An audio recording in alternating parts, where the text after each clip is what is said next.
And this is the way the collective life experiences. The way in which education is put upon not just African people, but all people. Its purpose is to control and to contain in a box.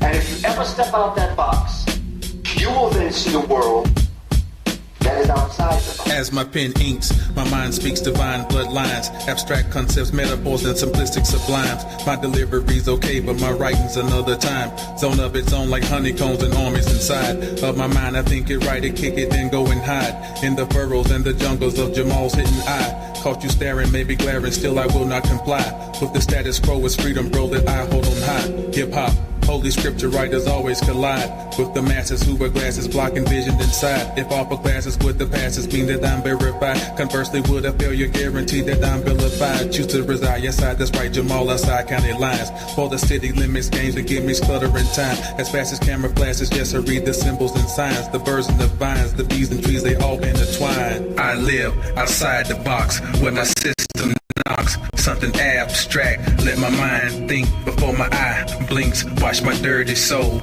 don't let it sink. I stand naked as me. I live outside the box where my system knocks. Something abstract, let my mind think before my eye blinks. Watch my dirty soul, don't let it sink. I stand naked as me. You sit with your hands on fit the mitt, your arm too long for the outfit, and you come with no permission to certify that you're legit. Face the perils of the pits and the fists of pessimists who suggest that you should quit. Get a job and shovel shit, buy some dope and try to pitch. You got the fever for the flavor, but the flavor leaves an itch. And until you scratch the bitch, as a slave you be his pick. Now take a step into this ditch that you dug. Can you dig? We're adults, no longer kids. For mistake, just consequence and hesitance. Go cleanse the lens that's been sold by foes and friends, lovers, teachers, preachers, kin. Like piston in the wind if you don't start over again and change your thinking. This lesson is about your perception. Your mind is the ultimate weapon.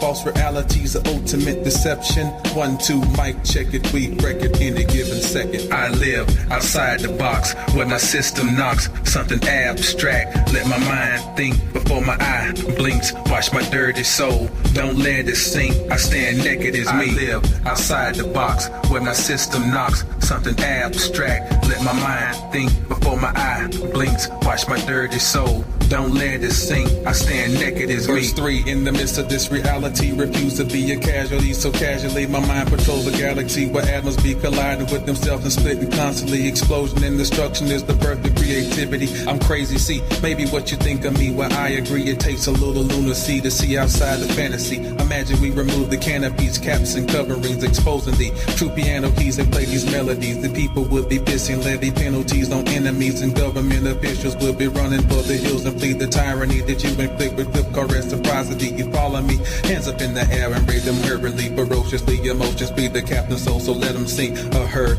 no blur, vision 2020 peep, planet surfing, mega hurting frequencies. You feeling me, you feeling me, you feeling me, you feeling me, you feeling me, you feeling me, you feeling me, you feeling me, you feeling me.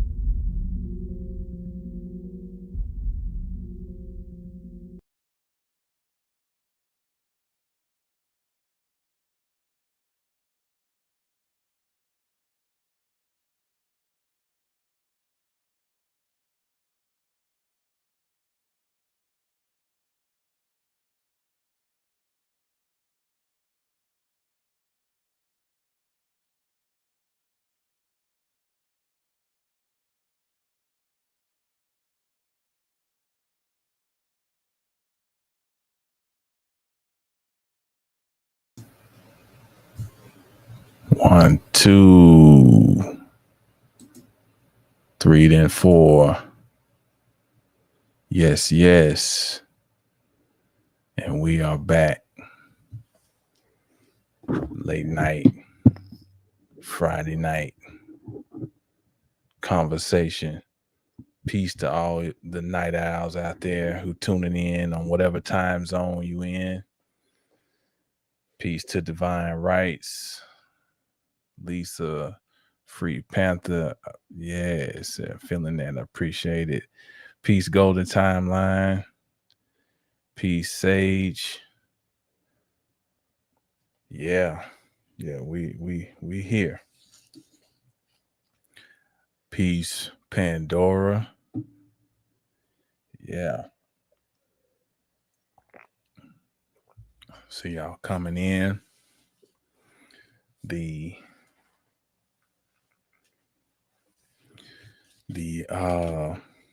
The troopers, what's the word I'm looking for? The consistent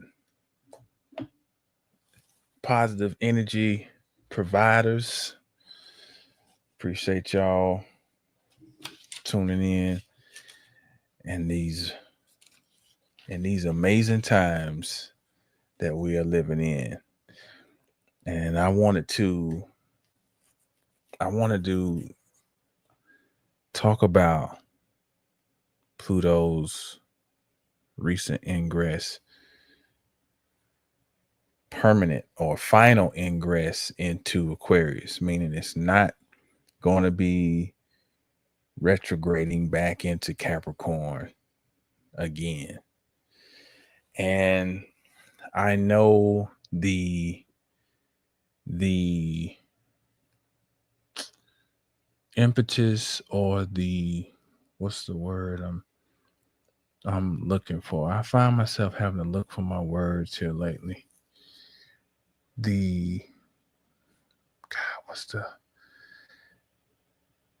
It's on the tip of my tongue.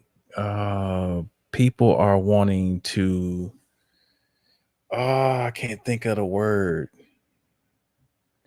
But basically, it's natural for us to want to predict the future, right? That's one of the reasons we even study astrology. Is arguably man wanted to be able to understand or have some semblance of what the future would look like. But peace, Tony. But the real reality is that the study of astrology is based on reflection. Peace, Journey. That the study of astrology is based on reflection. There had to be an observation. There had to be a period where there was keen observation. And then based on those observations, there would be a time of reflection.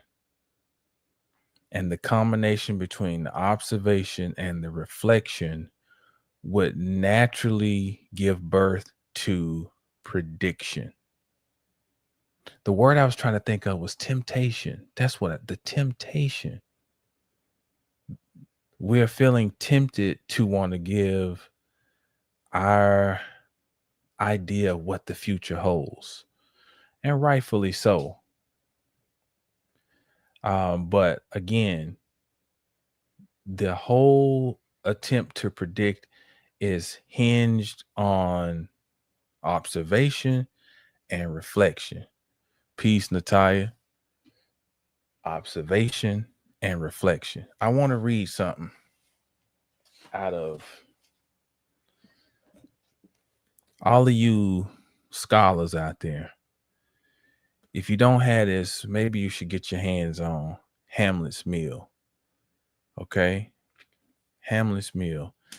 And these people, this book, I got it, and I've been wanting this book for at least 10 years. It's been on my list. And I just never got it. And I got it, and then it's come to discover this book was published the year I was born, 1977, the first edition. Little things like that, I be feeling like, is a sign to me. Okay, I was supposed to get this book. I want to read something in here. These people caught a lot of flack because you got to understand, you have something in the university system has an academy, and the academy is the same as the canonization of the Bible, where you had these ecumenical councils, and all these leaders of the so-called church would meet, started in 325 AD, and they would have these meetings to figure out, well, what do the people need to know? And how do we need to fix this story? And how do we need to doctor it up? We're going to remove the lamb. Originally, the representation of Christ was a lamb, and now we're going to put a man in. We're going to anthropomorphize the story. This was things that came out in your ecumenical councils. I might be saying that word wrong. It's been a long time since I even used it, but it was these 6 or 7 big meetings they had with the Roman Catholic Church, and they canonized the Bible, meaning they determined what books need to stay. And then here we are today with this quagmire of people arguing over that, oh, this is not a part of the original gospel, and the gospel of Thomas and Philip and Mary and all this, that's just made up, when these things were all part of a great literary work.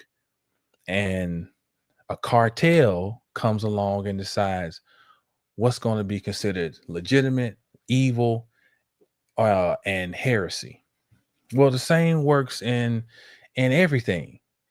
In the university system, in the academy, they canonize ideas. They determine how. I used to go to this metaphysical shop, and this dude worked in there.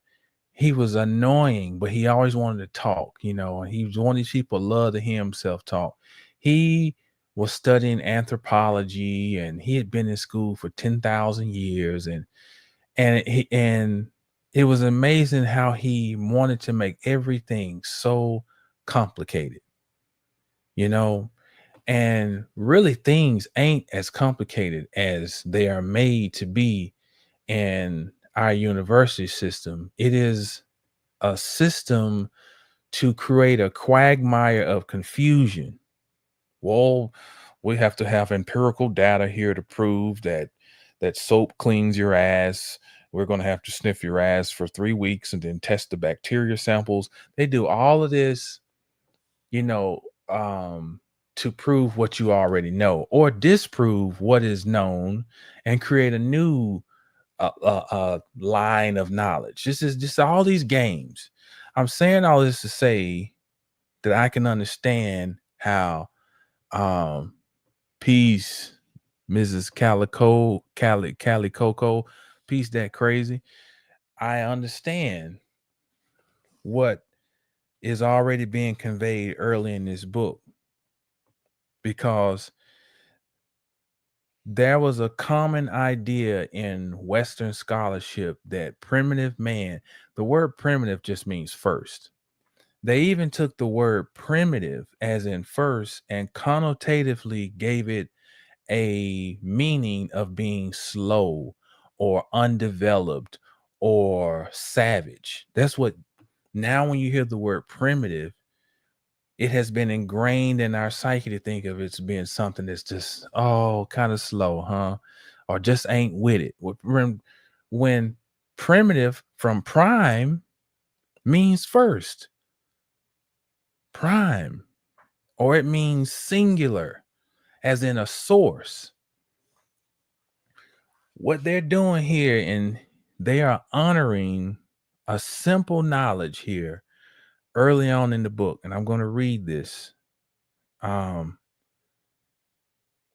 It says ancient historians would have been aghast had they been told that obvious things were to become unnoticeable. You see what I just said? When you use a word like obvious, he's saying basically common sense. Some things you can figure out about with just common sense. And sometimes this Western scholastic canon creates all of this confusion and lies and overcomplicates things that normally just your common sense, like, well, 2 + 2 = 4, you know. But let me keep going. And he says ancient historians would have been aghast had they been told that obvious things were to become unnoticeable. Aristotle was proud to state it as known that the gods were originally stars, even if popular fantasy and had later obscured this truth. Little as he believed in progress, he felt this much had been secured for the future. He could not guess that W.D. Ross, his modern editor, would condescendingly annotate, quote, "This is historically untrue," end quote. So let me make sure I'm clear about what I just read. The author of this book, Hamlet's Meal, is referring to a modern day so-called scholar named W.D. Ross, who is giving commentary on Aristotle's statement that the gods were originally stars. So he's saying that this modern so-called scholar is condescendingly saying that Aristotle was historically untrue, that statement. I go back now. Yet we know that Saturday and Sabbath had to do with Saturn, just as Wednesday and Mercredi had to do with Mercury. Such names are as old as time, as old certainly as the planetary heptagram of the Huranians. They go back far before Professor Ross's Greek philology. The inquiries of great and meticulous scholars, such as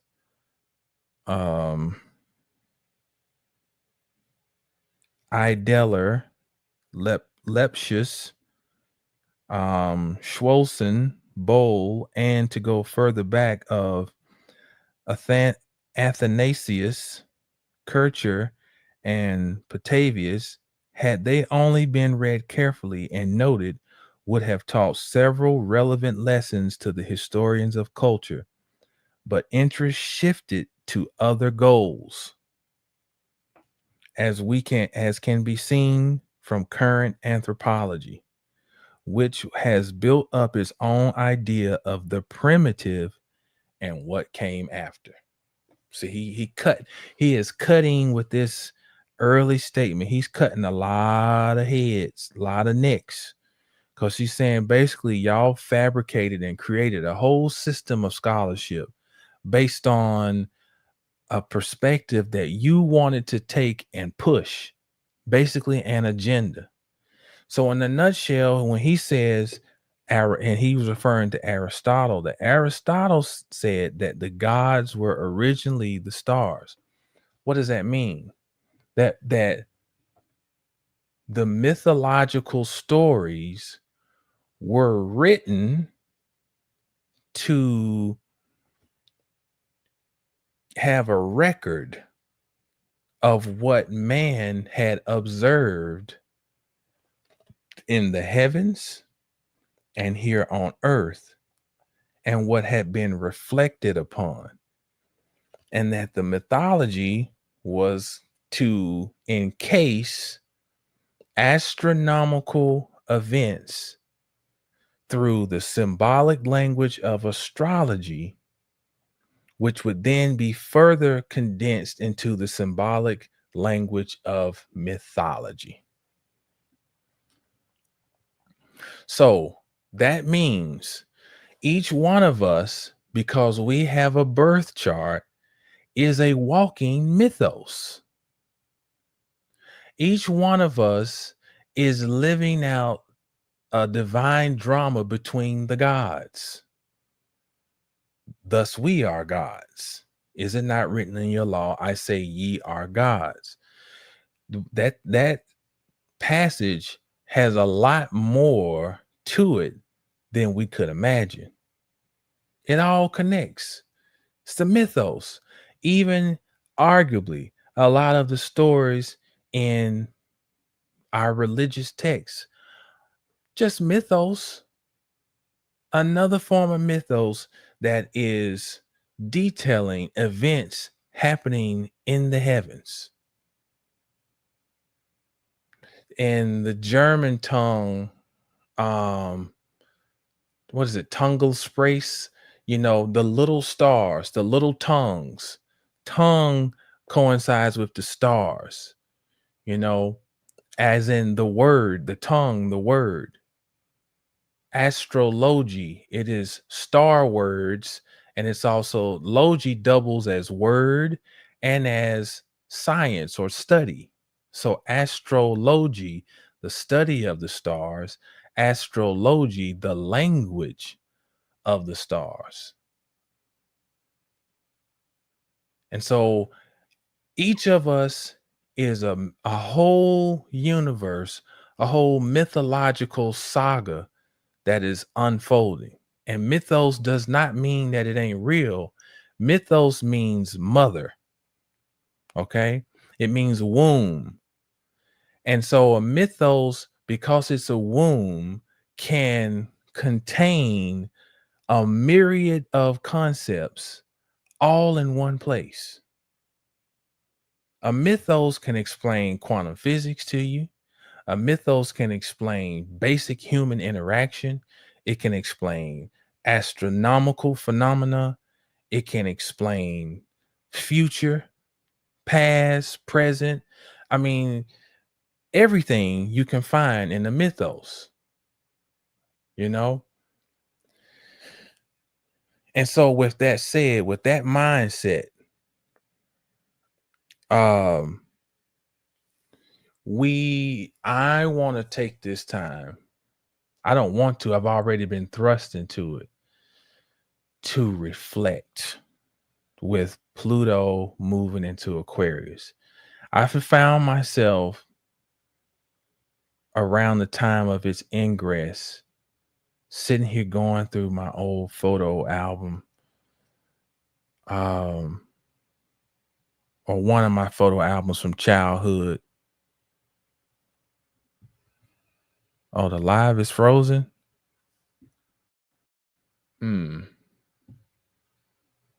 Wait a minute. Let's see what's going on. Is it still frozen?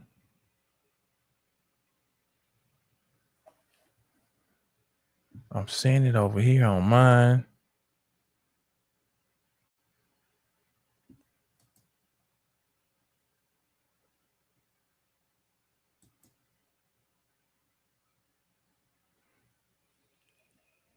Okay.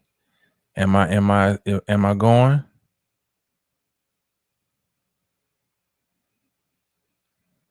Okay. Okay. Thank you. Okay. Appreciate it. So I found myself just in this deep reflection and going back over these 47 years. And so one thing I want to say about that it's being misrepresented, because especially like TikTok is man, it's you get these trends going and everybody hops on them, like Pluto is in Aquarius. This is what you're gonna feel, and it's presented as if it's right now. Here's some astrology 101. Outer planets don't move and impact us like personal planets.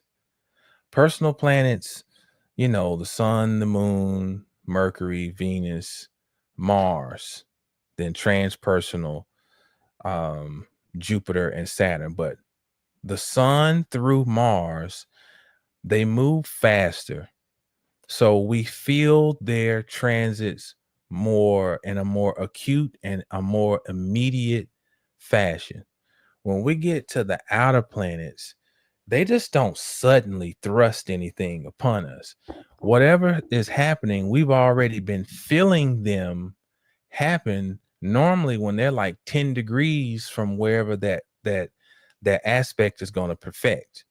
So from what we say, like, let's say, be conservative, let's say 6, let's say from 24 of Capricorn up to 0 of Aquarius and 0 to 6 degrees, that's, you got a wider orb you want to look at when you're dealing with outer planets, because they move so slowly and they just don't suddenly pop something on you. That's why they move in waves. They go 3 degrees and they'll come back, and they may move. That's why it takes them so long to go through their transit, because they drill their energy into us. So things are going to intensify, but it's not going to be something that just happened out the blue. It's going to be something that's already been cooking. Okay. So I want to say that first. But what's unique about this transit for me? So y'all gonna have to bear with me. This is going to be personal.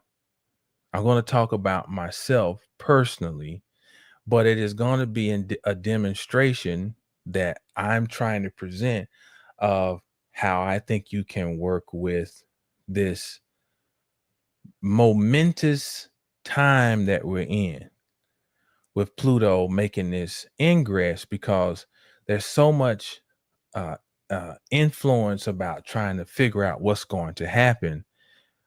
But I think, just think about what Pluto deals with. It's the underworld. It's this, which then represents our subconscious mind, things hidden. It brings things up to the surface that have been deep down recessed. So Pluto brings us into a reflective state. That's a natural thing to be reflective for Pluto. It's deep. So one thing that's really strikes me personally is that this is the first ingress that Pluto is making, where I am going into it fully engaged in astrology. That's how long Pluto's transit was in Capricorn. When Pluto made its ingress into Capricorn, I knew about astrology. I knew a little bit, but I wasn't into this shit, you know? And it was not until Pluto got to like, I don't know, like around 6-7 degrees in 2011, somewhere in there, is when I've told this story where everything just fell apart, you know? And that thing of falling apart is what thrusts me onto this path that brings me to where I'm at here as we approach the end of 2024. Those events that happened 13 years ago played an integral role in me being here right now. And that's how I got into studying astrology and metaphysics and going back to reading and going back to things that I had chucked in the trash or in the recesses early in life, you know? And this is kind of where I want to go with this thing. And I would suggest go back and look through your life and look at when Pluto makes an ingress into a new sign, and go back and reflect on what was going on in your life. Another thing I want you to do is to go back and look at when Pluto hit a cusp in your chart. So if you use whole signs, then whenever it made an ingress into another sign, it naturally is going to be on a new cusp, because that's what a whole sign chart. Every sign has a cusp. If you're using a quadrant house system, Placidus, damn, I can't think, Coke,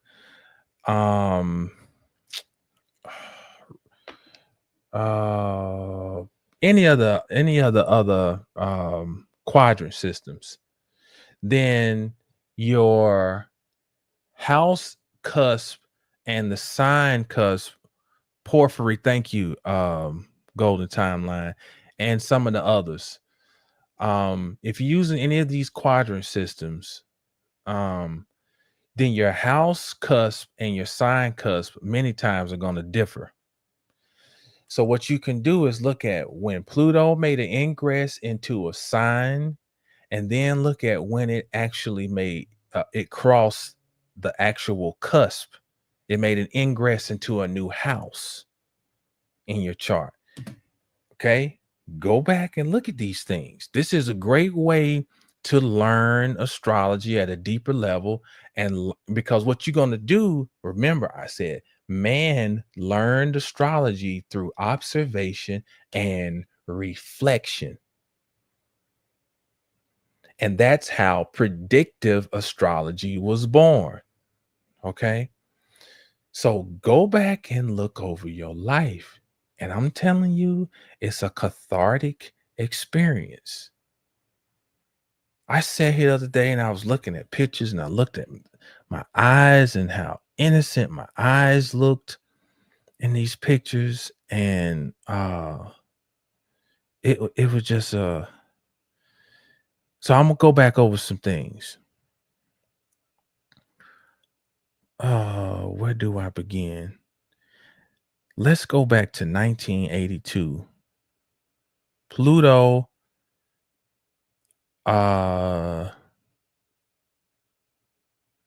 was at 28 degrees of Libra in 1982. Why is this significant? Because my North Node is at 28 of Libra. So 82, December of 82, it hit 28, April of 83, and September, October of 83. This is when Pluto hit my north node. So why is this significant? I'm going back in my mind to reflect on what was going on around that time. And I'm gonna show, and if I can do this, I'm gonna see if I can pull a picture up. I pull a picture from one of my scrapbooks that my old man had put together for me, and I hope I can get to this. But then in November of '83, Pluto hit my 12th house cusp and made its ingress into Scorpio. Now, why is this significant?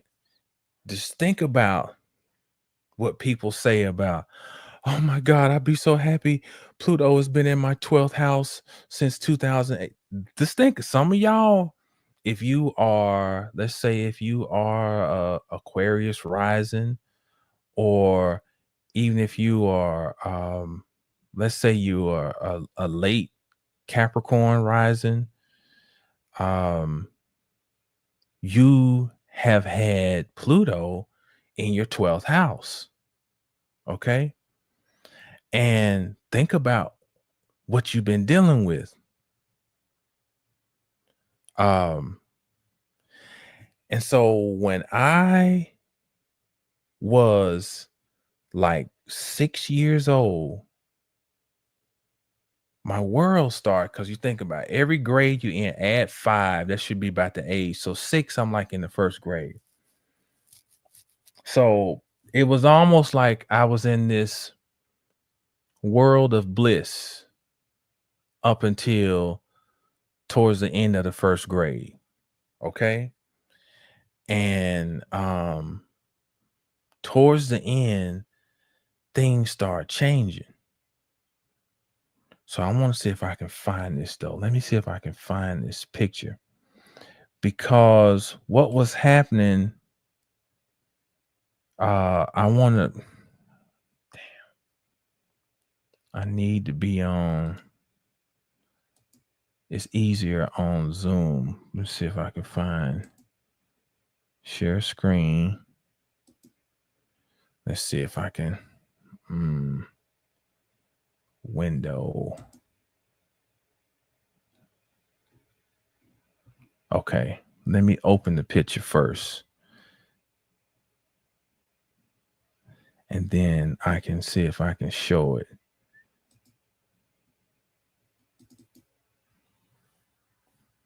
Y'all bear with me. I'm trying to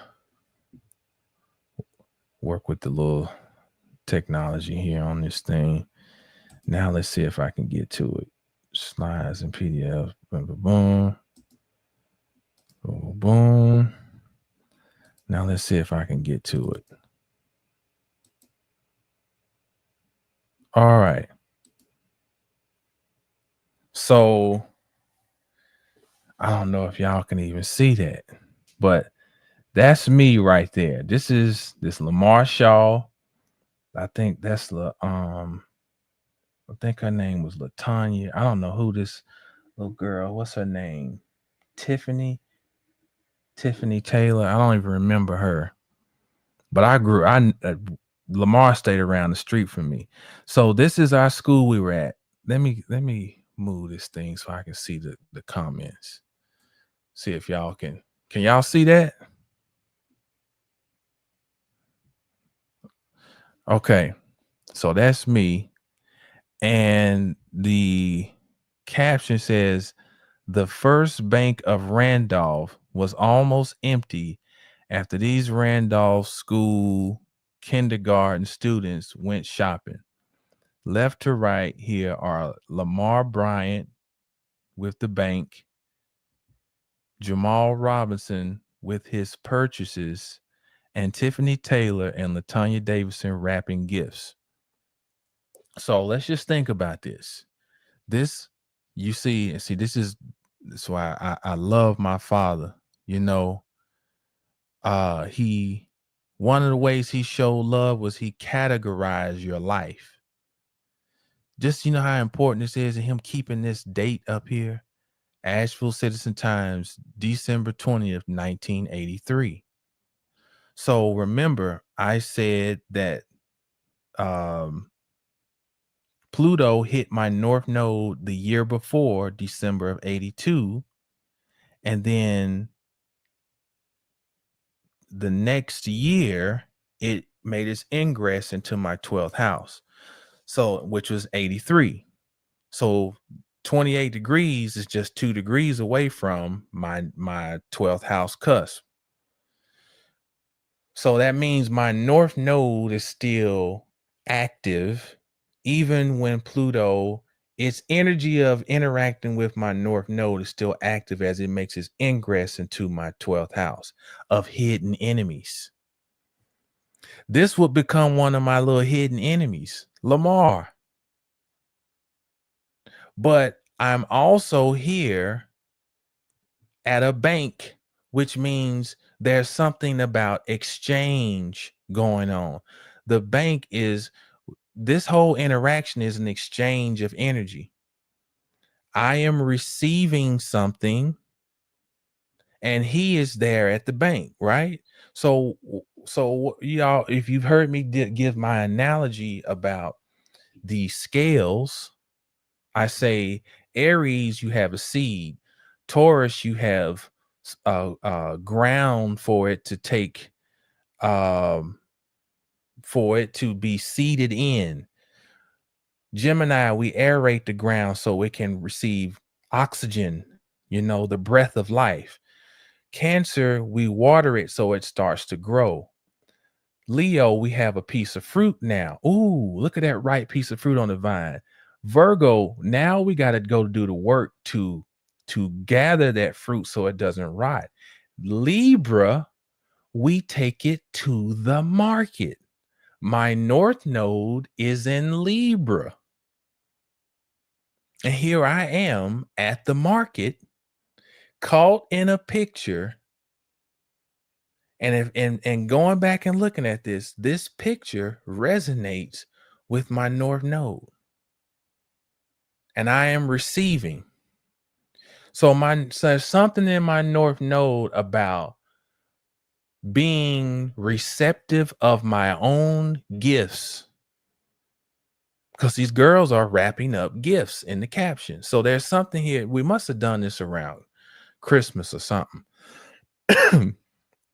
So this is, I'm just trying to show, just going back and reflecting, because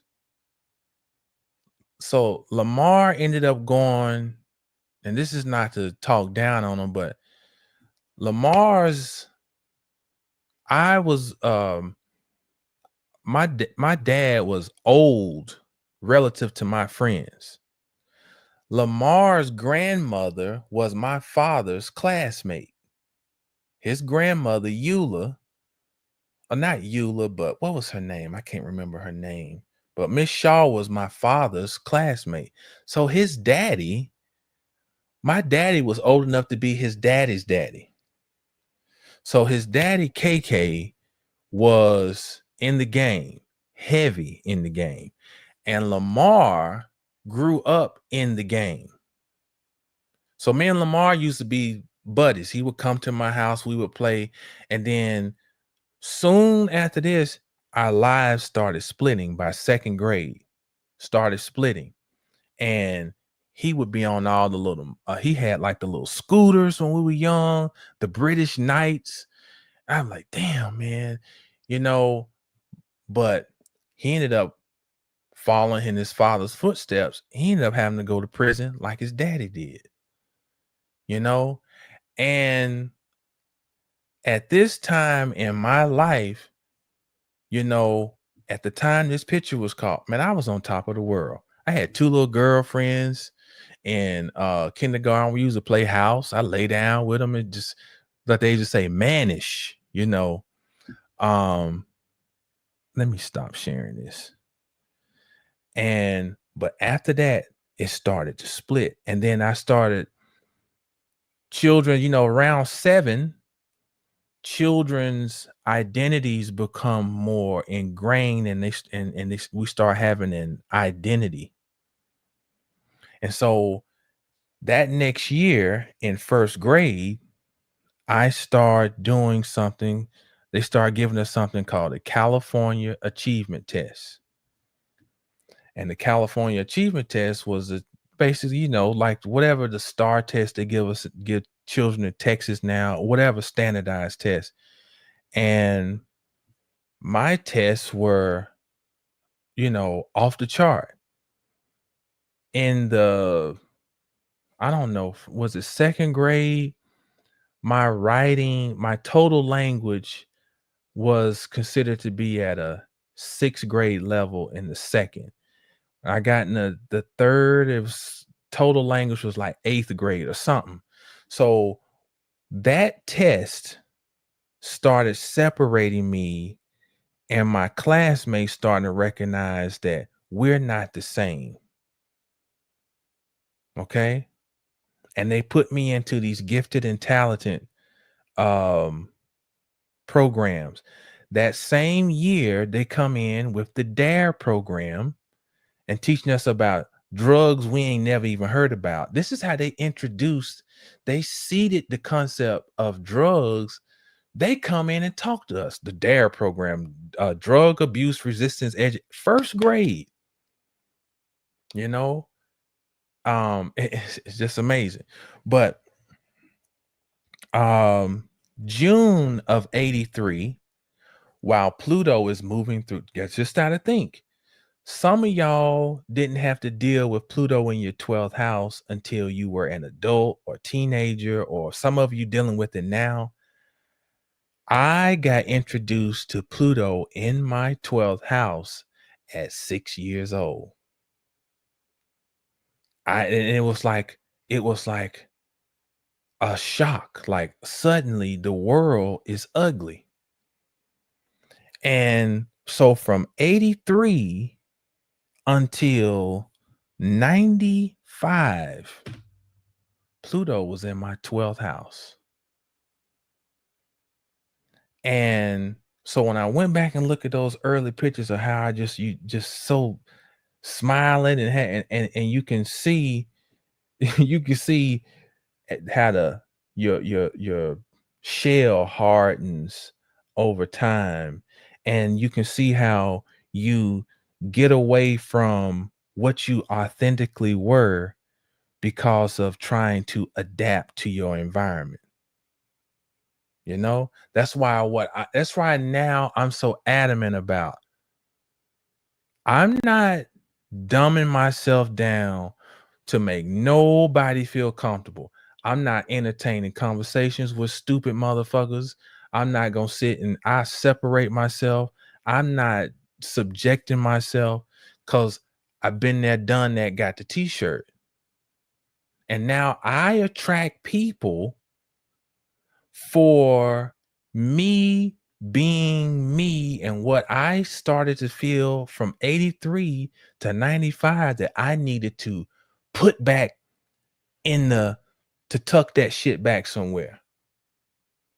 That's why I'm saying, like, this shit is, yo, go back and take your time and look over your life, and you'll see that astrology is not some horoscope bullshit. This shit is deep. It's deep. So let me keep going. June of 83, I experienced the first loss of a loved one. In June, now what has happened is Pluto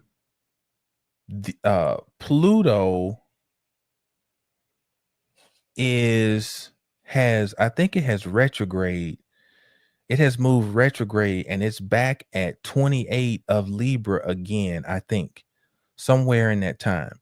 So now it's on my north node again. Now check this out. My paternal grandmother, my grandmother Mary, passes in 1983, and it was devastating to me. I love my grandmother. Used to get on the phone and call her, Grandma Mary, Daddy over here cutting up. You need to come over here and give him a spanking. And she would just, I'm gonna come over there, baby. I'm gonna get him, you know. And that was my first time experiencing the death of a human. You know, I had lost we had pets that had passed, but a human. But when she passes, Pluto is on my north node. So what I had to sit and do the other day was figure out, how does this relate to this picture I just showed y'all? Okay. And it made me think, because when she passed is when I got the first inclination that my mind was thinking metaphysically. And I remember it like it was yesterday.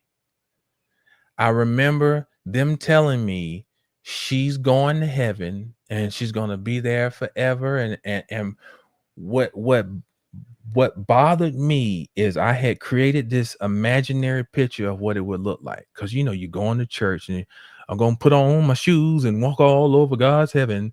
You know, I figured she's going to have some wings. Then they said you can't see anybody. Nobody has a body. So I'm thinking, oh shit. I'm thinking, you know, I had Wonder Woman had that invisible plane. So I imagine like these little outlines and people walk around and nobody can see each other. And I'm like, but they say it's beautiful there. And my mind got boggled because I said, even if it's the most perfect environment, if that's just going to be it, then, oh my God, how can you just be there forever and ever? And for the first time, I contemplated not just death, but I was contemplating time. Like, what is time? What is forever? That was a metaphysical quandary. And then when you go back and I go and years later study astrology and see my sun is opposed by Saturn, which is the time lord. So that's something that I was born naturally to contemplate time. As in, what do I do with my time? How do I maximize my time? What the fuck is time? What is it? This is all. So that was a clue as to what an astrology is. You are giving language to time. So arguably that was a clue that I was going to be doing something like this. Ain't no way nobody could have seen it though. But what is Pluto? Subconscious. That, and all this stuff was cooking. And you know, you think about it, you say Saturn or Kronos got a companion, and his companion is necessity. And she's the one who necessitates things that happen in the cycles of time. She's churning the butter. So maybe this goddess of fate was planning little things, you know, way back then that something might not have even come into my consciousness to even understand that until way down decades later. Okay. Now I'm gonna jump timelines here because I know I'm in 83, but I'm gonna jump to 2023, which would be, what's that? A lot of years later. 40 years later or so.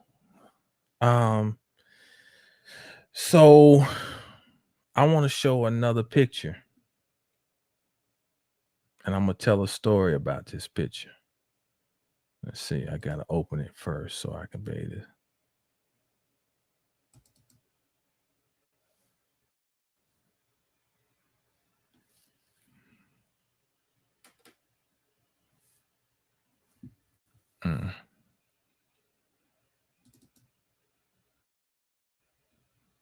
Okay.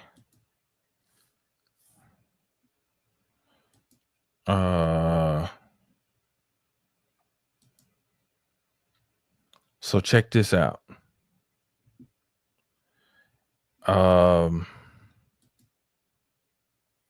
Okay. Hopefully y'all can see that. This is a bookshelf that I had to buy last year. This is upstairs in my house. You see, I got full capacity in here. This bookshelf here, I had to purchase because these books were bequeathed to me. They were left to me by an astrologer who knew she was dying. This lady's name is Jerry Gertrude Parkin. And she contacted me in 2023 while we were on vacation visiting my mother in North Carolina. And she had Googled and she was looking for an astrologer that she could leave her books to because obviously her children didn't value her work. And I'm telling this woman, when I would go through my father's books and my grandmother's books and I read this lady's notes, it is amazing when you read a person's notes and see the genius that was that person. Okay.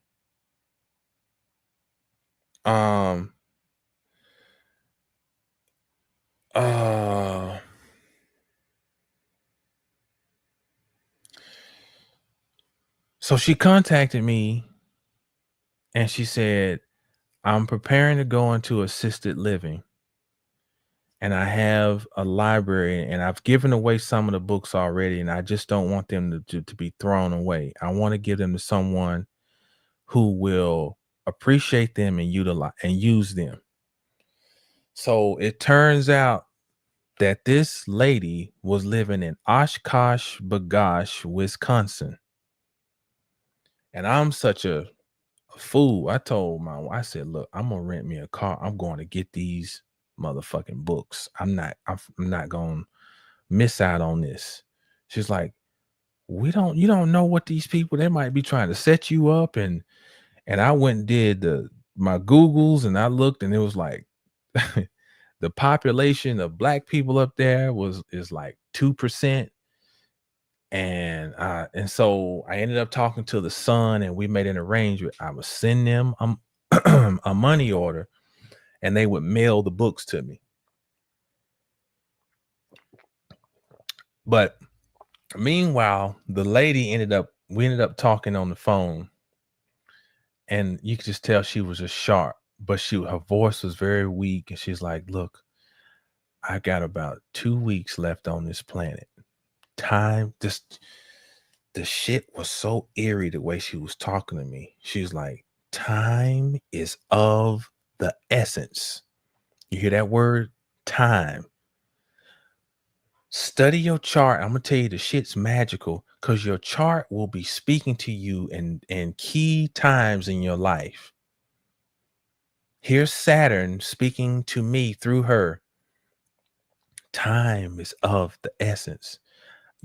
I need you to figure this out because I need to get these books, get this taken care of. She want to get her affairs in order because she had, I guess she had done her horary chart and she knew, when I tell you that woman passed in like 10 days from me talking to her. I get home. When we got back home, 5 books stacked up on the sidewalk. And that's this collection and a few more that I'm showing you here. This is one of my most prized collections. And here's the kicker. Her birthday is October 21st. I think she was born in 1938. Her sun in her chart is at 27 degrees of Libra. My north node in my chart is at 28 degrees of Libra. What is one of the things we learn about your north node? That it represents your destiny.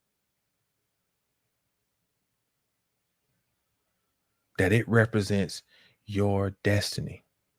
And so this woman showing up in my life out of the blue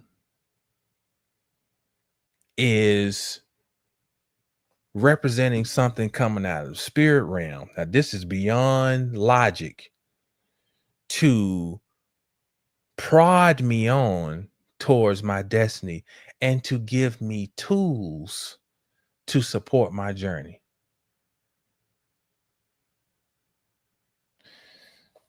Now, she passed away on August 6th, 2023, when the sun was at 13 degrees of Leo. My sun is at 13 degrees of Aquarius. So not only is her sun on my north node, but at the time she passed, her sun was basically mirroring my sun, or in companionship directly across the heavens from my sun. So this is just another example of how astrology is so real, and being receptive to the need to go and reflect. Because a lot of people I'm talking to are having difficult times right now. I got my own challenges right now. And the ability to reflect and to go down into the cavern of your mind and pull data out that gives you this deeper understanding of who you are and where you've been and why you have been and what has contributed to the walk you're in right now and what has made you you, is honoring the energy of Pluto. Pluto is not about shallow surface expression. Pluto always wants our depth. And whenever it makes an ingress, or it's in whatever sign it makes its ingress into, it is asking or demanding, I should say, depth in that area of our life. So going back to 83 up to 95, Pluto introduced me to the ugliness of humanity early on, of people. It introduced me to feeling isolated. It introduced me to depression. It introduced me to loneliness early on. And then I would have to figure out, how do I come to a state of resolve with all of that? And do you sink into the pressure, or do you allow yourself to become the phoenix? Okay, so let's keep moving. Let's move up to 1995. January, Pluto made its first ingress. Then February, November, July, and then July, August, September of 96, it hit zero. So it danced around zero of Sag for quite a while. So let's look at some of the things that happened around this time. Around the time that Pluto made this ingress, now what's happening is I'm a Sag rising. Okay. So Pluto is in my rising sign, but it has not hit my ascendant yet. But it's so basically still in my 12th house. One of the keynotes of 12th house is hidden enemies. I had risen to becoming a blue chip All-American in football. 2 years, first team All-State, junior year, senior year. Needless to say, ego was just on 10,000. 95 caller ID has just recently come out. I can look at the phone Sunday morning. We eating breakfast and it's like, oh, that's Wake Forest, mama. Don't answer that. Oh, that's North Carolina State. Don't even answer them, mama. You know, but if Michigan call, oh yeah, I'm gonna talk to Michigan. I'm gonna talk to Georgia because I really wanted to go to Georgia. So 95 by the ushered in the reality for me that all those things had fallen away. I didn't realize until 2014 that I had a hidden enemy that was behind the scenes back then who had a role in how things played out. My college coach, who was on his deathbed, told me how I even ended up going to Western Carolina University. He said, well, you know, your coach was a redneck. And he said, I know for a fact he told the coach at Florida that you thought you were better than what you really were. And he said that's what the message he put out to the, you know, and you're going to take the word of the high school coach because he's there with the player. And so this coach was from the old school. And when you're black, you're not supposed to have a certain amount of confidence. So my hero was Craig King. And Craig King would go and throw his arms up when he'd make a tackle. So I started emulating him, you know, even if I blocked and I made the way for the running back to score, I'm gonna throw my hands up. I'm the one who made the way for this motherfucker, you know. And I didn't know he was hating that. You're always supposed to be humble. He was that old school Caucasian mindset, you know, that your colored stay in your place type thing. As long as you stay humble, yes, sir, you know, everything's cool. But if you get a little too cocky, I don't like, you know. And I think that, and plus my father was not, my father was confident too. And so sometimes people will take things out on the child, a dislike they have for the parent on the child. All types of crazy shit go on that people take out grudges on children. So he was a hidden enemy, but he was necessary because it was still, I needed to have that ego death. And boy, did I have one. When that shit came crashing down in 95 and I realized I ain't as great as, at least as I thought I was, relative to these colleges. So I go to Western Carolina in 96, while Pluto is still in my 12th house. I played Jamaica Sci-Fi. Okay. You know, and because I was determined I'm going to be a Q. And I'm pledging during football season. And we were fucked up. I mean, they have us up all night. Crazy shit, you know. And shit, got to bring this motherfucker half a gallon of liquor and ounce of weed, all types of crazy shit, you know. And what it did was the coaches found out and they brought us in. They say, look, we're gonna take your scholarship. You got a choice. We know what you're doing, because the Qs were underground at that. The Qs had lost their chapter. So we were pledging underground. Okay. So we thought. But so we show up to the games and hair be all crazy, no haircut and just wilding, you know, lost weight. They found out, and I mean, we were almost right there. We were at the lamp stage where, you know, you close to where you're supposed to be crossing over. And so we had to drop our line, and we done spent money. We done been through all types of shit. And it was like 12 of us at first, and we were the last 4. We was like, man, we going all the way. Me and Denars and KP, and it might have been Marlo.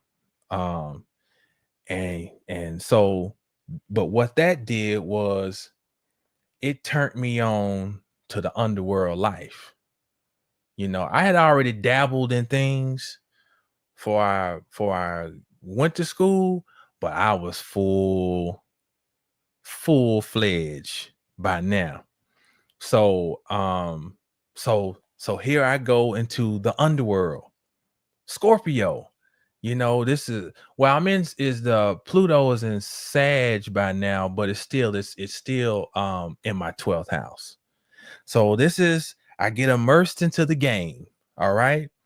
This is 96. So I'm immersed into this world all the way up until about 2000, past 9/11, all that shit. Because I had through this time, I ended up dropping out of school. I finished up my 4 years of eligibility, didn't graduate. I burnt up a whole 4-year scholarship, fucked it off, ended up having to tuck my tail and go home like 98, 99, somewhere in there. Okay. And then we get to around 2002.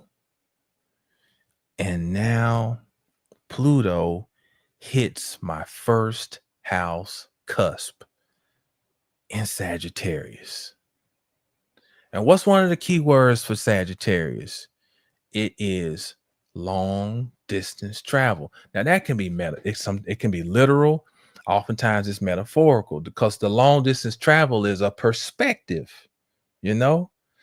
Gemini is short distance travel because it is perception. I'm looking at what I can see right around me. Sagittarius is long distance because my perspective is I have stepped back and I see things, but it can also be very literal. Okay. So I literally in 2002, June 27th, June 25th, I call my brother, Big G, down here. I say, man, I'm coming down there. Now you got to think, by this time, I have done all types of shit. I done got in a little bit of trouble, thankfully, it wasn't what it could have been, I done did all types of, and I'm tired. I'm like, man, I had enough of this shit. I gotta have a change. 2 days later, I'm in Texas, June 27, 2002, with Pluto on my ascendant. And I think the North Node was in Sag, chunk of deuce, and I moved to Texas. That was 22 years ago.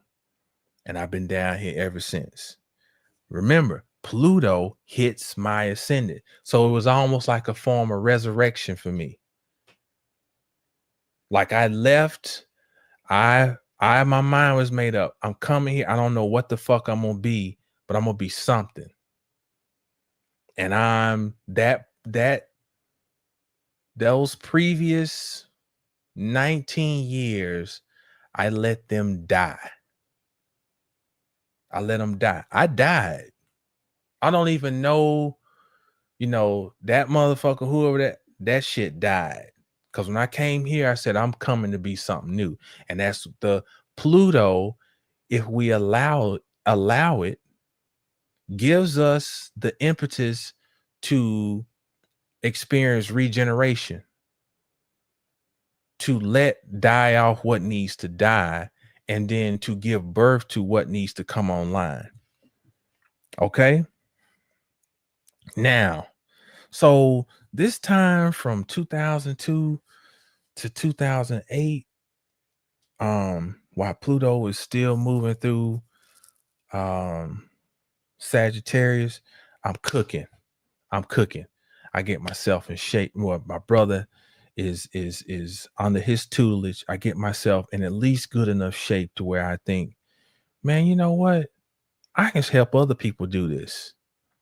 And so I found a new identity. Pluto, first house, new identity.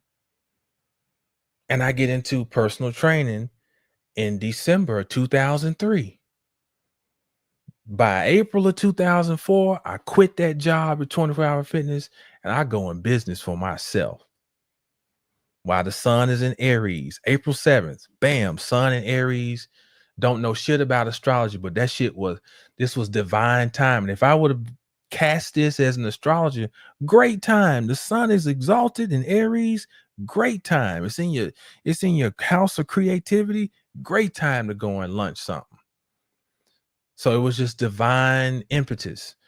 Okay, so let's fast forward to 2008, because now Pluto is making its ingress in the Capricorn. And so this is a difficult time for me financially because I've made some new moves. I got my I had moved into a new location, a new gym I had opened, a little larger. I was still kind of struggling to get enough clientele in there to meet that rent, but I was keeping the doors open. Let me not forget this. I can't leave out this part. I got married to my first wife during the time that Pluto was in Sagittarius. Okay. Yeah. And by the time that Pluto hits my second house cusp, I've filed for divorce by that time, because it hits my second house cusp in like 2017. And this is when the shit gets real. By this time, I've already lost my business. I filed divorce, and I mean, she trying to take my head off. She wants revenge, and she wants a ridiculous sum for child support. And I'm like, I don't even have no income no more. All my shit, fuck it. And so in my mind, I'm like, she wants to stay in court forever. And I just finally agreed on a number just so I could, because I don't like things hanging over my head. We could have been going to court today, I think, if it were up to, because that would have just made sure that I can't break away. And me, I want freedom. Aquarius, man, fuck this. This here. All right, I'm gonna agree to this amount. Knew I could not pay that shit because I didn't have it. I wasn't making it. And you go into the courtroom, and the way they talk to your ass in there, man, it's some amazing shit. So as it's hitting my cusp in 2017, I'm gonna share something I've never shared publicly. Something that happened that year. My wife is pregnant with my son, and they've had me come up to court, and these motherfuckers gonna put my ass in jail. They told me every weekend you're gonna report. For 180 days, you're gonna spend your weekends in the jail. All because of this motherfucker wanted revenge. And I drive up to the jail. This is why Pluto's on my second house cusp. We drive up to the jail. This shit was like a movie. My wife's crying, her belly all the way out. No. This was when my youngest daughter, she was carrying her. Yeah. And when we pull up to the jail for me to report, I'm in all black. and I could hear this dude in the window upstairs in the jail singing. This motherfucker singing some old Negro spirit. It was like some shit. Like it was like a fucking movie. She crying. He's singing some Negro spiritual. I get out the car and I go walk in to turn myself in. And you have to go over and check in and give your license before you go and bond in or whatever they call that shit. Them motherfuckers could not find me in the system. They kept checking. They kept checking. They could not find me. They said, well, we can't keep you here if we can't find you in the system. We have to let you go. So I walked down to the Texaco. She already done gone back home and get on the payphone. Did I get it? Yeah, get the payphone. Or they let me use the phone in the gas station. Call her, tell me come back and get me. These motherfuckers had me come back to court about a month or so later. And the bitch judge, same shit. 180 days. So I had to go and check in, do the same shit again. I get in there the second time. And I'm not saying this shit to gloat. Don't. That's why I've never said this. This shit happened 7 years ago. But I feel compelled because I think people get too egotistical about, I can do this. And so I ain't saying this is divine intervention. Okay. I go on there the second time. She drops me off. She crying. I go on there the same shit. Them motherfuckers cannot find my name in the system. They called over to the courthouse. They try to do a little more due diligence. They cannot find my name. So for the second time, I walk my black ass dressed all in black down to Texaco, call my wife, come back and pick me up. As Pluto is on my second house cusp, and I feel like my world's like, I've never talked about my first wife publicly because one, I'm private, and two, my children, my two teenage daughters, I never want to embarrass, and because anybody can stumble across your videos. So I'm not saying this to, and I ain't no angel, I ain't never been 100% faithful. I was a personal trainer. I mean, just women everywhere, man. I was just wow, So, but I shouldn't have married her, and you can't do things to please other people, and that's other things in my chart. That's like I said, like this thing of trying to fit into another person's reality, but I should have done things better than the way I did it.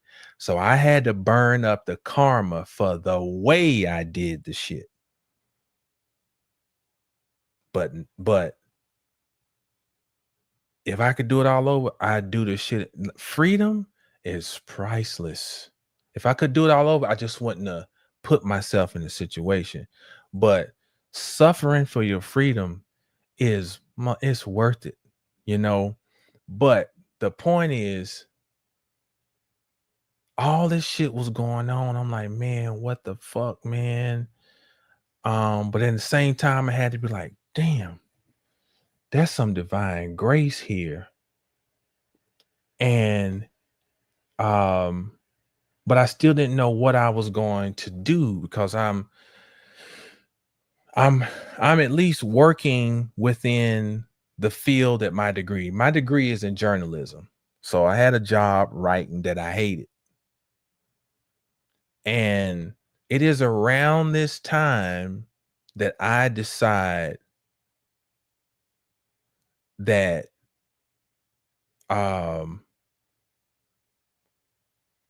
my metaphysical studies,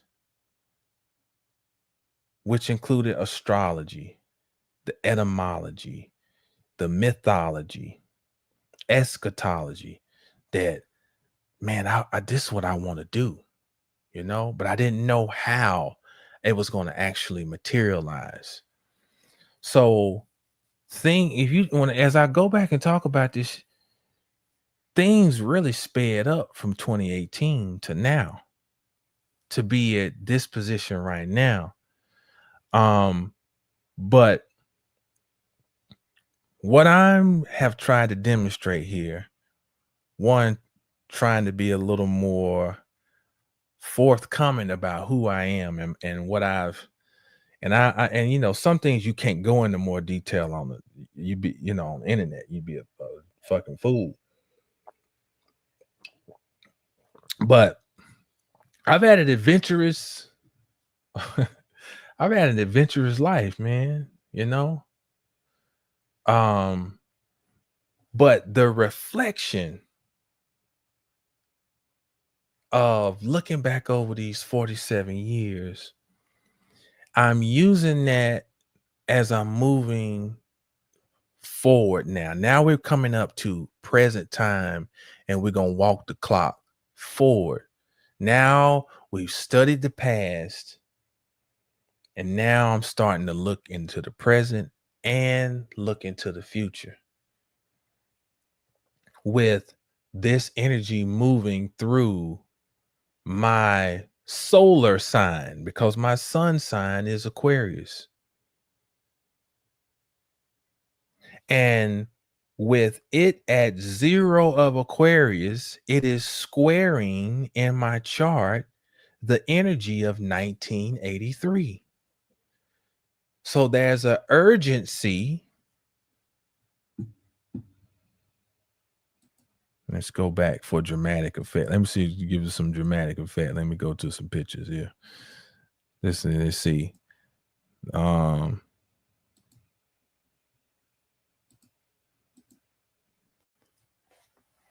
This is where the square is. The square that is happening now with Pluto at 0 of Aquarius is squaring this moment in time. So I am in a space now where the square takes on the nature of Mars. There's an urgency to what? To present my gifts. There's an urgency to be in a set. See, look at me in the picture. I'm looking at my hands. I'm telling you, if you sit back and don't worry about how other people are going to label you as, oh, you just trying to find something mystical, that everything's mystical. Like I said, your life is a mythology. Okay. So as I sit back and look at I'm looking at my hands in this picture. I'm looking at my hands. So Venus rules Libra, which was where my North Node is. And this exchange is a Libran. This picture is a Libran moment. It's an exchange going on. Commerce. But Venus also rules Taurus. And Taurus says, I have. And I'm looking at my hands and I'm looking to assess, like, look at what I have. So the urgency of this moment is me being in or having awareness around what do I have?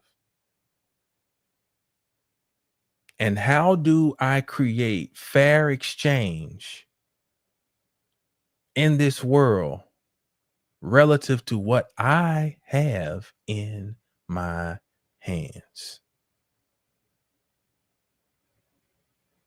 And if you take the time and you sit and contemplate your journey, and you allow this energy of Pluto and Aquarius, step away from all of the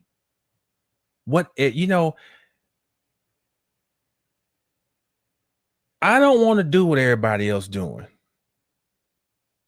So what's the thing right now? It's like what's coming? The aliens coming in. Let me say this. If some aliens come, they ain't real. The aliens, look, double back down on your studies before all this became popular. When all of this was not popular, go back to those studies. When we learned that Aleister Crowley drew the picture of Lamb with the big head and the big eyes that then became the representative for alien heads, and Lamb was an entity that he channeled.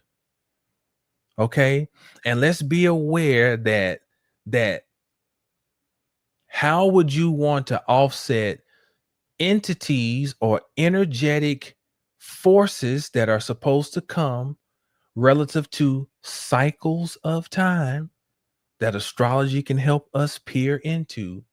Well, we're just going to throw emphasis on another type of. Ronald Reagan already told us when we were children in 1987, what if we had an alien threat that would help us overcome all of our petty differences? Told us way back then. So what are we giving birth to is that's what it's about. And what is that sun? What energy is that sun giving off that is generating fear? What alien technology and consciousness is it feeding into this paradigm that is attempted to be prevented? And that goes beyond any political affiliation, because we're talking about a cartel. I don't care which side you look at. The goal is to stop consciousness.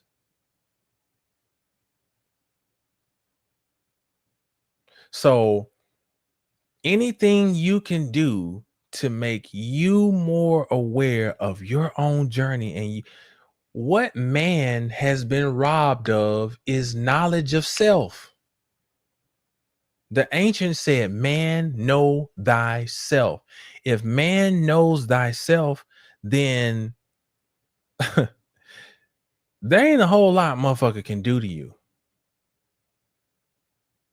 When you have self-knowledge, self-awareness, self-realization of your power, of your gifts, of what's in your hands, which is what manifestation is, to make your hands holy.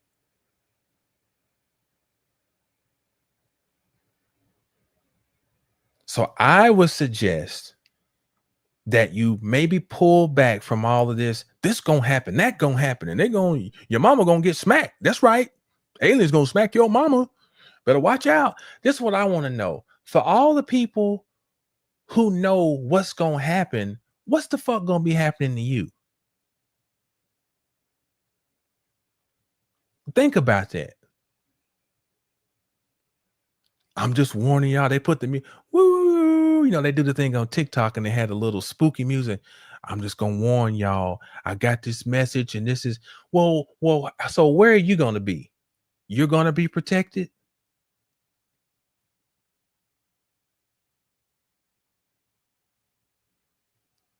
So maybe pull back from all of that shit. Maybe we don't know what the fuck is going to happen externally, because maybe they keep rewriting the game plan as we keep giving them ideas about what they're going to do. Oh, look at this. Let's change it up now.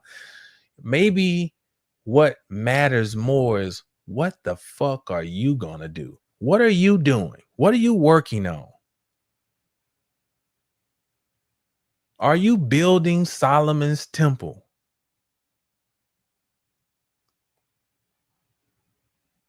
Are you reflecting so you can understand where you have been?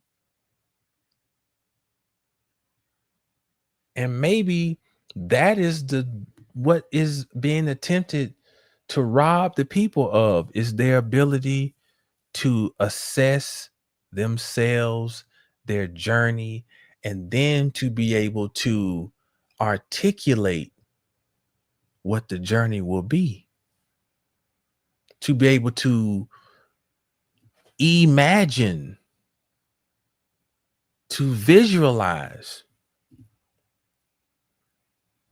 And don't think that because if you're having difficulty right now or struggling, that you're not magical. Don't you let these motherfuckers trick you out here on this internet to this idea that if you having any struggles, it is a lack of your magical prowess. That's bullshit. Let me tell you, let me tell you something about this shit, okay? That I know. That a lot of shit is mental. Everybody's magical. Everybody. And the test is part of the building of the resonance and the resilience of your magic. That's encoded into the equation to be tested. Study mythology. The heroine, the hero gets tested. Anana gets stripped of all of her shit and gets thrust down into the depths of hell from her fucked up sister. And she has to come back out and rebuild herself. Hercules has to go and clean up shit. All types of ridiculous tasks. Your struggle don't mean that you're not magical. Your struggle might be giving you indication of your actual divinity, or the fact that you're on your path, or that you're moving in the right direction. Fuck with these motherfuckers. I want to see proof. I just sat here and read you my life out. This shit ain't made up. I showed you the downs, the ups. I done been up. I done been down. I done built shit motherfuckers thought I never could build. I done stood on the stage in my drawers, posing and bodybuilding, something I wasn't never supposed to be able to do. I done did all types of shit. I know the power of seeing something in your mind and bringing that shit into reality. This was before YouTube. YouTube started in 2007. I was doing shit in the brick and mortar world before there was a fucking Instagram or Twitter or YouTube. So I ain't pulling no shit out of my ass here. I'm telling you, don't you crumble because shit is tight. And don't you start losing confidence in your magical prowess. Don't get finessed out of your game. It's the realest shit I can tell you.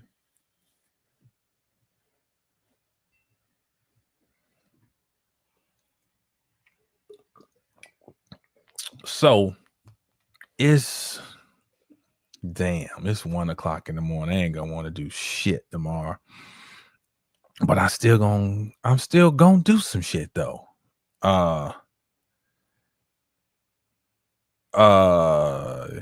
Yeah, y'all gotta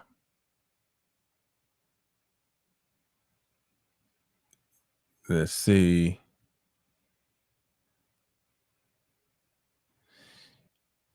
So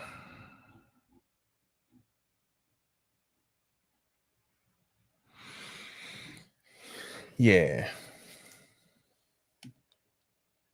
I think I've said about all I need to say.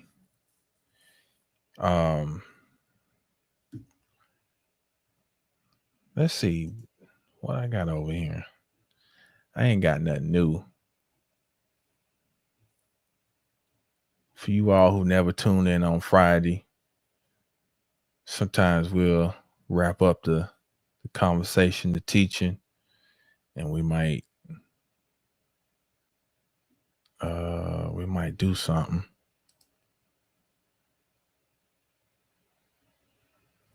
Let's see.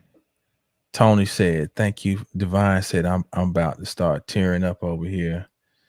I feel you. I start looking at my pictures. I don't know. I didn't cry, but I felt emotional, just going,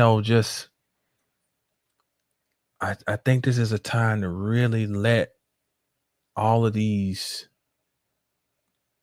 to feel ourselves, to be inside of ourselves and feel what it has, the experience of being us, whatever that is, of being yourself. What is that experience being?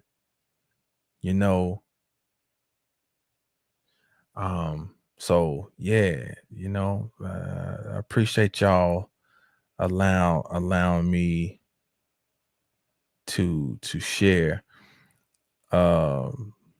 Golden said, "How did that solar eclipse in August 2017 hit your?"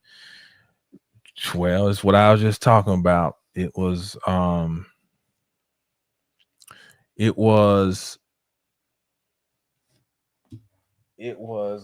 let me look. Let me go back in the ephemeris, because that's when that first X came across the US. Good night, Journey. Thank you for tuning in. Let's see. August of 2017, we had an eclipse, and we had that total. Was it a total on the 21st? 28 of Leo. Oh man, right on the North Node. Well,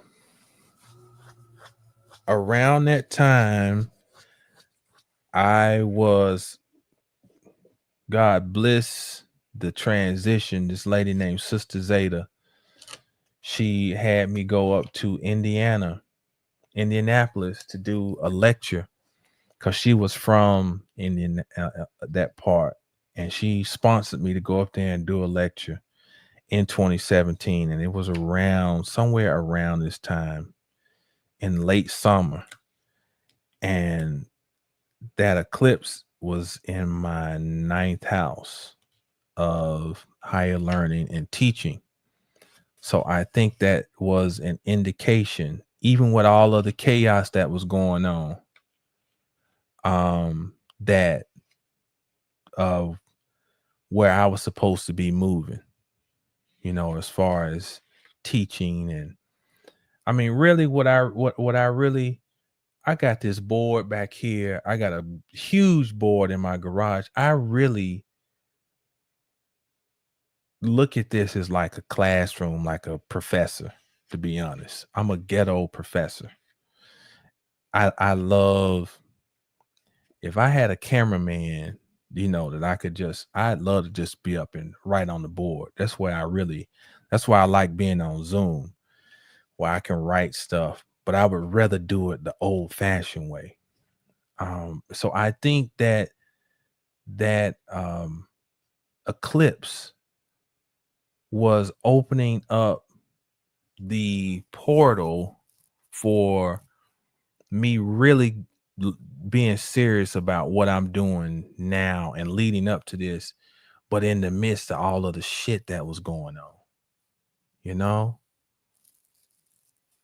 So, if you think, saying, where was Pluto? And Pluto was still sitting right on my 2nd house cusp at the time of that eclipse. So, yeah, money was super tight. Back then I used to do lectures and people would give me little donations, and I'd be like, oh man, people come there and dropping 20s, and I was like, damn, And I was like, God, I needed this. Here goes some gas. Here go. But yeah, we've had adventures. We got locked out of our storage unit one time because we couldn't pay the bill. The bill was like $300. And my wife and I was like, you know what? This what they auction this shit off. This what we're gonna do. We're gonna come back and bid because they had a silent auction. We're gonna come back and bid on the unit and see if we can just win the auction. So our bill was like $300 at the storage unit. We ended up winning the auction for $105. That was a come up. That was one of the greatest moments. Got our shit back for about $100 and some dollars. We flew over there and got that shit out of there. But yeah, it's all beautiful though. It's all beautiful.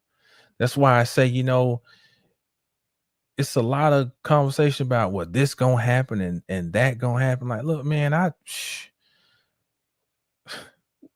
I'm not eager for no hard times.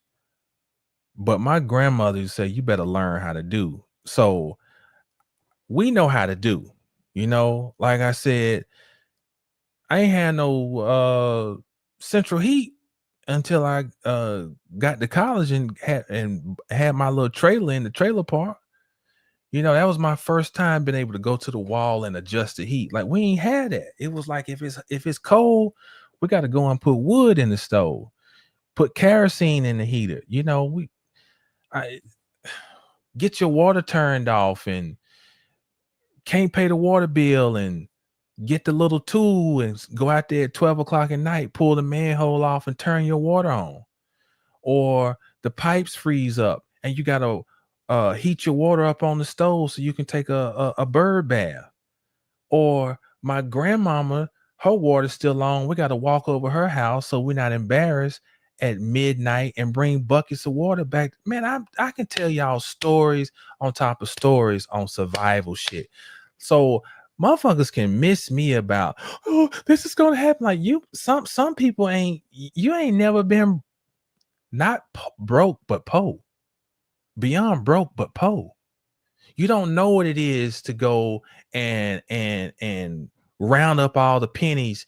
You know, back in the day, you used to have a little sleeve and you fill them up with the pennies, and we would fill those things up and go to Ingles and get some beanie weenies. Or my daddy done took pictures for somebody and they call at the last minute and they want those pictures that he got and he just had them developed and he goes $25. Oh, we're gonna go and get some groceries. So that's why I'm like, motherfuckers can miss me with the fear mongering. You know, no, maybe you are afraid because you ain't never struggled like this. So maybe some things gonna be maybe it's gonna be an equalizer. You know, but you learn how to make shit work. The shit builds you, struggle builds character, and it ain't no cliche. That's real shit. You know? How to go and take all the leftovers and make a casserole out of it. You know? Simple stuff.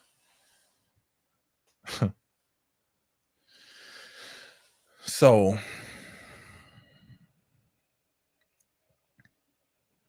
yeah. Penny rolls ain't no joke. They get you over.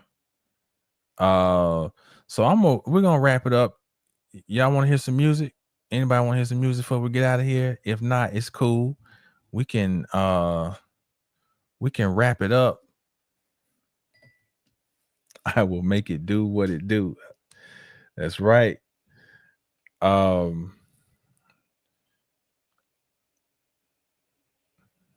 you comfortable? I got comfortable in a you comfortable situation. Yep. I you know one thing. Lisa said stretch meals. I ain't heard that one in a while. Stretch meals. Yeah, that's a old school one, right? Stretch meals. Yeah. Um,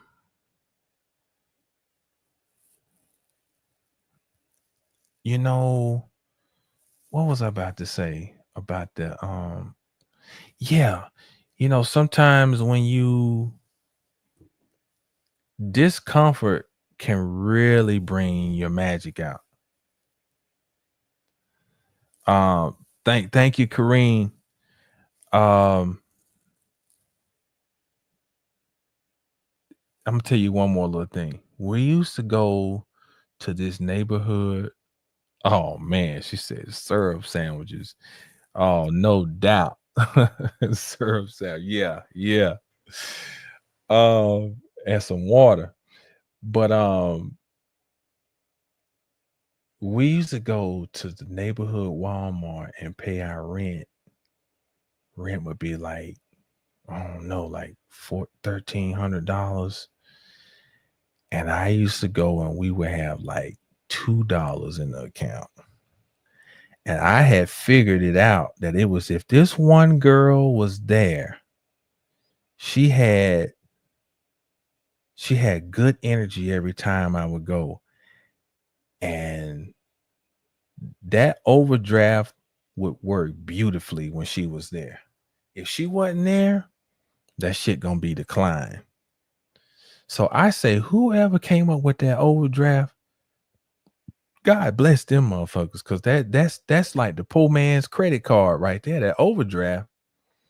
And yeah, we used to run and we used to pay our rent. Sometimes it'd be $2, $5, $10 in the account. And it's like, and of course your account gonna be like $1,300 negative, but it's like, but we got our rent paid. We'll figure this shit out next month. But yeah. Oh man, beautiful times. Beautiful times. It don't feel beautiful when you're doing it, pawn your camera for $50. $900 camera you paid for. Pawn that shit for damn $50. Here we go. Let's listen to something real quick.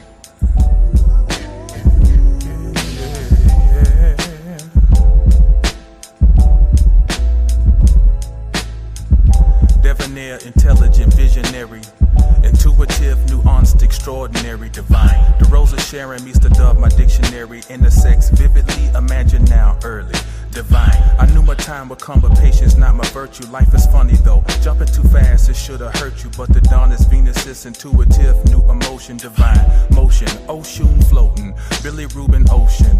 The shit, I am it, this dedicated in verbal intent, igniting the divine bars lit. Confident language, I dare you to try this. The lane switch, we tackle the abyss. Descend to ascend, straight into bend. Jamming like Ben, 3-stack, O'Farrell munchin'. Divine. Divine. Divine. My black thoughts uncommon, but I got common sense. So my comma bun concomitant with comet hits. Dissect my bars to get a PhD in cunning wit. Delve in vibrations and known esoterics divine. My dialogue and verses now expanding. Divine consciousness over under understanding. Oh, the path is so demanding. And being real is uncanny. Automatons need nannies. I'll up the ante because I'm so anti. Dumb, stupid, ignorant. Come with something handy. Something I can hold. Some tangible untangies. Meanwhile, I craft balls that dangle like ear candies. D-I-V-E inside the mind of a fine wine that's aged over time. Linguistic gymnastic every time I spit mine. These lines must be read between to find the jewels hidden inside. Divine.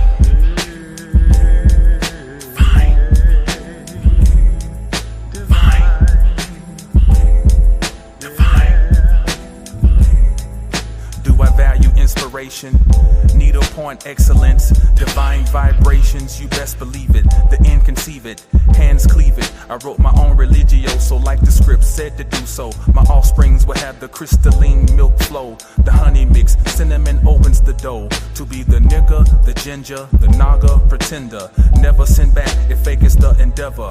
Yes, I like cheddar, but for the expense of soul essence, never would trade whatever, whenever. Fair or storm weather, we can sing but not talk together. Cause cons get reversed or curse inside my verse. I wordsmith the game, no need rehearse.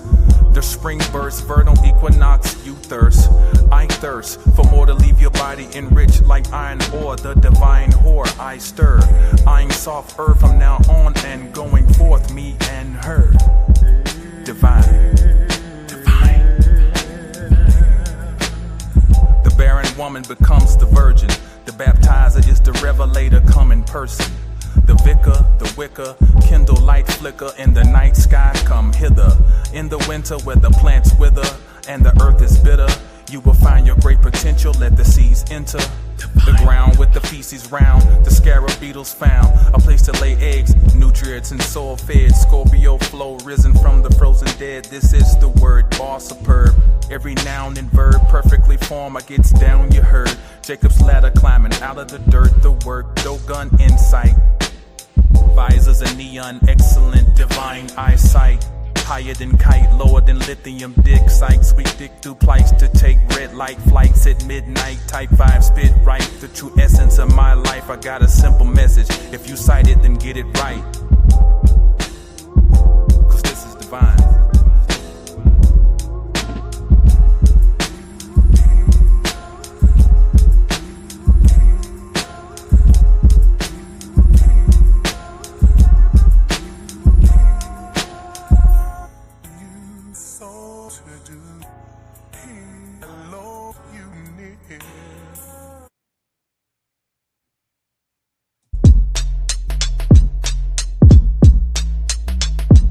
Those who put themselves on the line to help with the uplifting of fallen humanity during this time of turmoil will be remembered. Keep that in mind.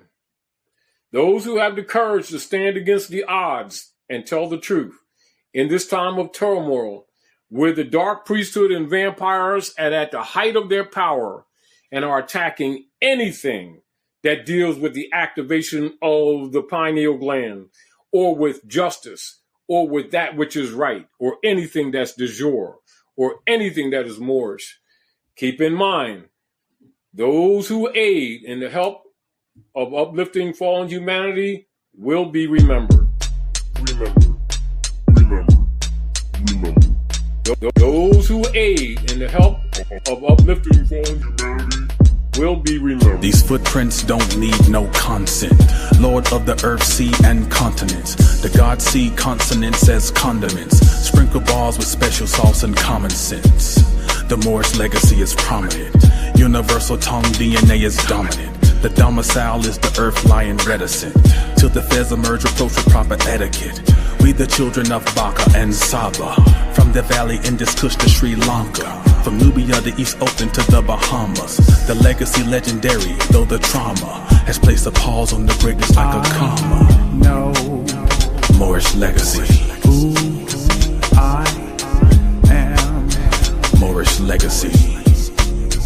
I know. Moorish legacy. Who I am. Aladdin, Aladdin, genie in a bottle. A lamp light shines and accelerates like a throttle. We took the fire from the meta and coddled the world through Hebrew milk as it toddled. Phoenician tongue climbed like the ladder's rungs. The plumb line hovered over water, then it hung. Aramaic, Greek, Sanskrit for the Hindi. Now the only Latin on Balenciaga and Fendi. Non-affiliated indie. Pendant is the ball, so they breathe steadily. The word when spoken can be life-giving or degenerating handy. Is a pen standing upright manly, but not pee-haw, whether big or small. Ye still must ball. He rise up tall, she grows it all. Protect with pause, game goes, don't stall. Flame on, yes y'all. I know. Moorish legacy. Who I am. Moorish legacy. I legacy. who I am. When your feet on concrete, you stand calmly. No dirt bags or scabs can harm thee. When flesh is in the air, all the vultures start swarming. They eat meat and greed, don't flee. Instead, stand middle of the street, test me. The words that you utter with conviction don't stutter. If them want war, it's given from a Merkaba-like body prism. And the shift they can feel when it hit them. It might make the heart beat a new rhythm. They can fall down and give thanks for what has been given. Moore's legacy is the land that we live in. Moore's legacy is the land that we live in.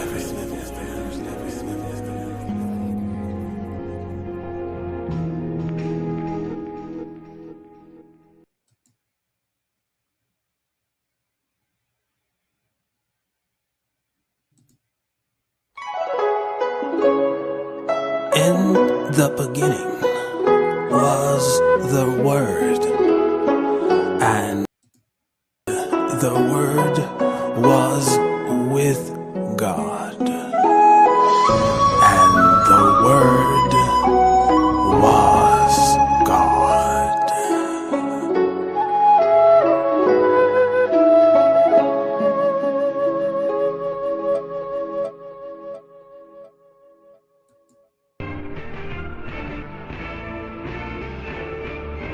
The word. Think music. Allahu Akbar, Jamel, Jabril, play the trumpet and see far. Clarity, insight, inshallah, I shall proceed to shine like a star. Tammuz rise up in Ishtar and kill bacteria like black Russian tar. Shilligant, diligent, nobility spar with the devil at the same time, raise the bar. Above par is the locale where the gods are. Lay shellacking on the mutant like Velspar and control polarities like LR, the Fulcrum Point steer car. In jar, you can't contain the word or in jar. Enjoy your short reign while my chariot park. The mothership is coming like a V12 humming on the Biru coming. Standing on the summit like the Mendez goat while I point up the stock market plummet. The elite vomit up the lies that they stomach, start stumbling and bumbling while the world around them crumbling. Crazy am I, no just focus eye like the lens on your Fuji. We shoot high. Miles, Dewey, Davis, trumpet in the ends cry. The word, Ja, Brill,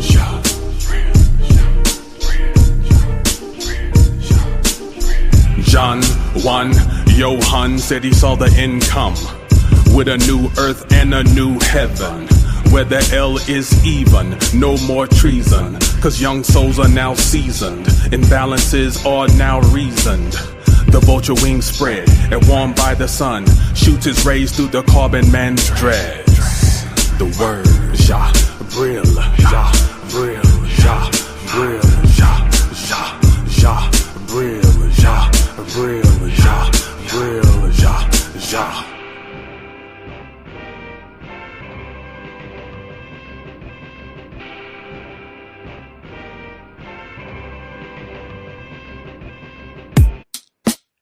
And no man could. Those who put themselves on the line to help with the uplifting of fallen humanity during this time of turmoil will be remembered.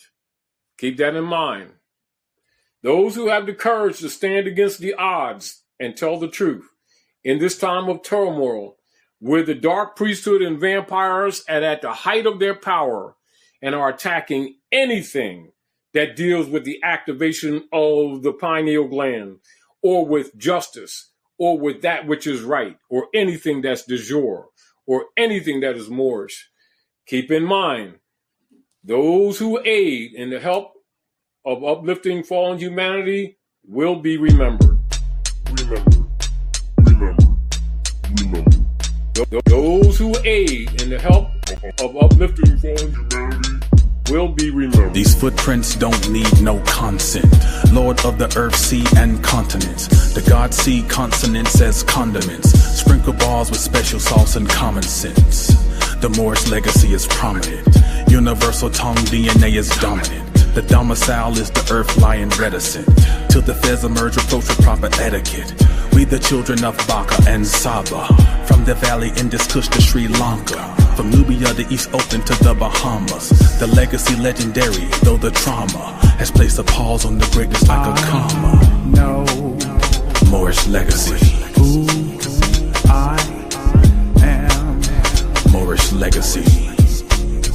I know Moorish legacy. who I am.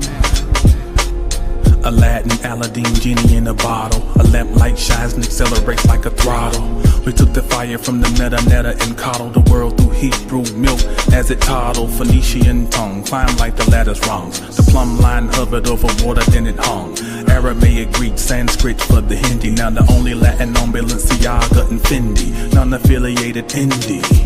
Pendant is the ball, so they breathe steadily. The word when spoken can be life-giving or degenerating handy. Is a pen standing upright manly, but not pee-haw, whether big or small. Ye still must ball. He rise up tall, she grows it all. Protect with pause, game goes, don't stall. Flame on, yes y'all. I know Moorish legacy. who I am. Moorish legacy. I know Moorish legacy. who I am. When your feet on concrete, you stand calmly. No dirt bags or scabs can harm thee. When flesh is in the air, all the vultures start swarming. They eat meat and greed, don't flee. Instead, stand middle of the street, test me. The words that you utter with conviction, don't stutter. If them want war, it's given from a Merkaba-like body prism. And the shift they can feel when it hit them. It might make the heart beat a new rhythm. They can fall down and give thanks for what has been given. Moorish legacy is the land that we live in. Moorish legacy is the land that we live in.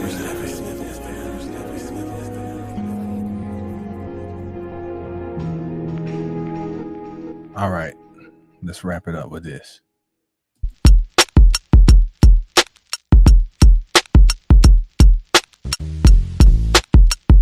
Oro Templo. I had a dream that I was laser focused like a blue beam, piercing minds to show infinite things, like the inside of the inside where the bird sprouts his wings and flights force his form inside perfect design storms. Man is not afraid to think outside established norms. If conforming got you charmed, then with you I've got qualms. We are not destined to exist as slaves, and we are fed wisdom through a cord from mama's nave.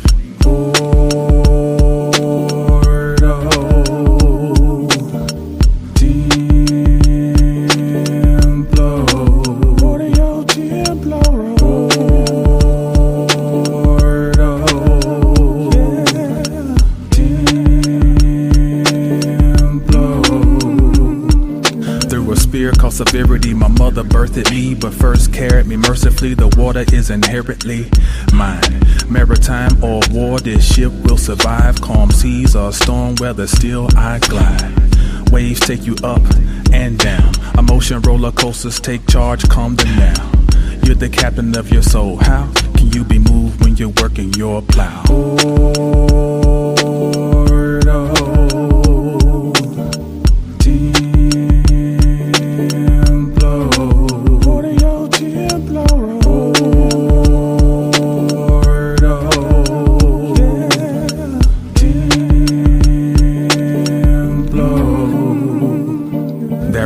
There is evil, and then there's perfection. See, Freeman L. revealed this in a lesson.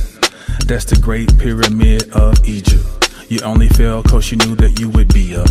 Unfinished souls come back to earth for a re-up. Not to worship paper and search for the fleece up.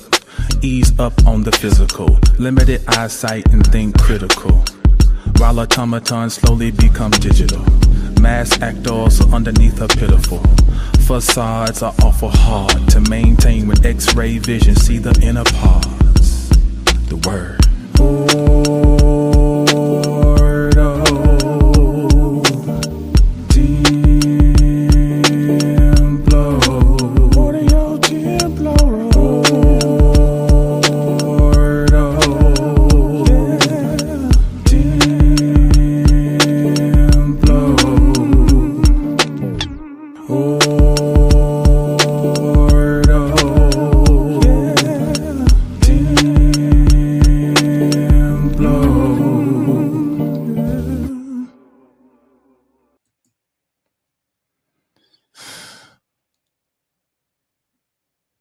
All right.